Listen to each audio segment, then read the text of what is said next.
Hello everyone. After completing the figure of speech, now students, today we are going to start our first poem, that is The Road Not Taken by Robert Frost. This is one of the finest poems by Robert Frost. It's a poem with deep thought. It deals with the problems of making a right choice. Many times in our life, we are faced with choices, and often such a choice is difficult to make. So, a beautiful poem written by a very well known poet, Robert Frost. So, today we are going to start the poem.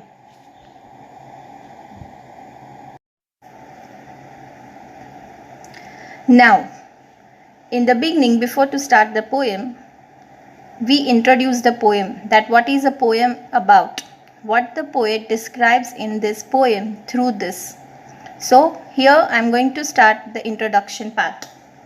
This well-known poem is about making choices and the choices that shape us.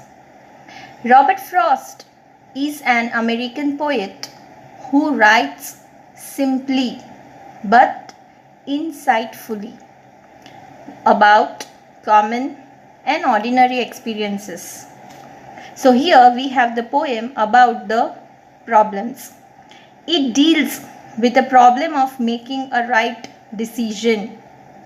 Many times in our life it happens that faced with alternatives, and often such a choice is difficult to make. So here the poem is related to our life. So students, today we are going to start the poem. Now, stanza number 1. Now, stanza number 1. Two roads diverged in a yellow wood, and sorry, I could not travel both. And be one traveller long I stood, and looked down one as far as I could, to where it bent in the undergrowth. So in the above stanza, the word is diverged. Student, the meaning of diverged is separated. Then yellow wood. Yellow wood means the forest. The poet considered yellow wood here is a forest. Now the word undergrowth. It means dense growth of plants and bushes. Now we'll explain the stanza. Now in the above stanza, the poet tries to say that once the poet was walking down a road, and then he saw a diversion, a separated road. There were two different paths, and he had to choose one out of them. The poet says that as he was a one person, he was only a traveler. He could not have any company. He could travel on the road only, and he had to choose one of the path from that two roads. Yellow wood means, as I said, a forest with leaves which are wearing out and they have turned yellow in color.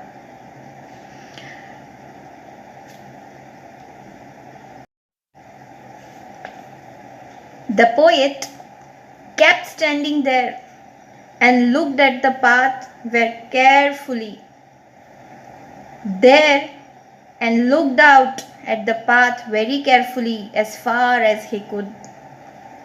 Before taking the path, he wanted to know how it was. Was it suitable for him or not? He was able to see the path till from where it curved, after which it was covered with trees and was hidden.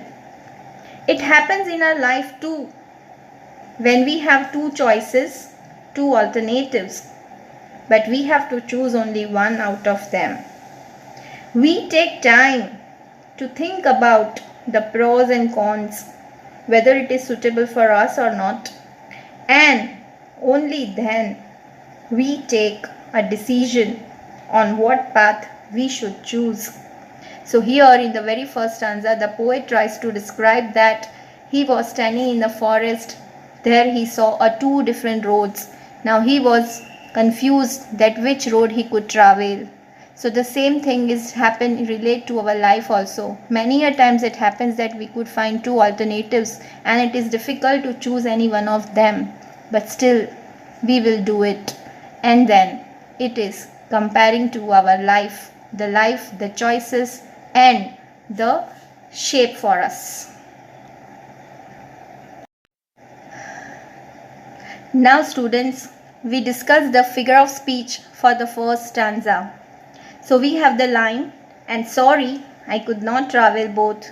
Now as you are aware, when we find a negative word which giving us the positive meaning, so here the word not is used by the poet, but it is for positive meaning, that the writer, the poet could not travel both the roads on the same time. So here it is litotes. Third line, and be one traveler, long I stood and looked down one as far as I could. So stood and could, two words are rhyming with each other, so they are internal rhyme. The word and looked down one as far as I could, to where it bent in the undergrowth. So here the word bent. The bent is the quality of a human, but it gives it to the road, and that's why it is personification. And look down one as far as I could. So here the word as, we can see that it was used by the poet, which gives us the comparison. So here this is the example of simile.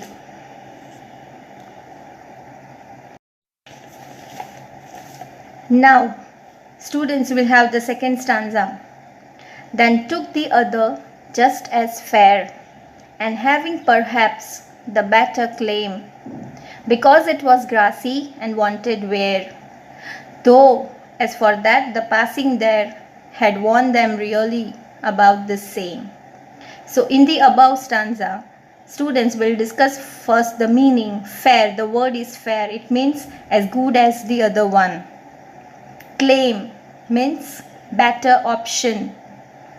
Grassy means unused, and wanted wear means not been used by so many people. Now we start the explanation of the stanza 2.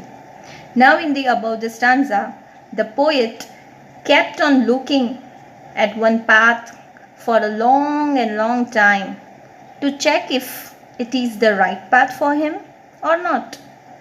And then he decided and started walking on another path, because he felt that both paths were equally good. He felt that both paths were equally good and started walking on one of them.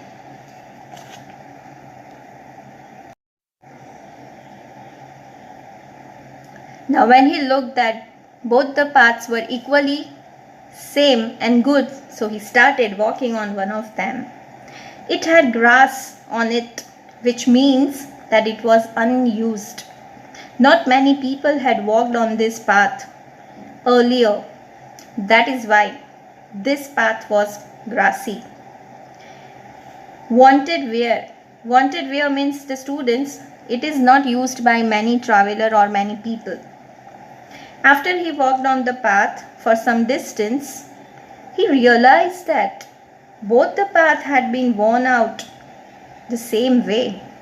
Both were similar.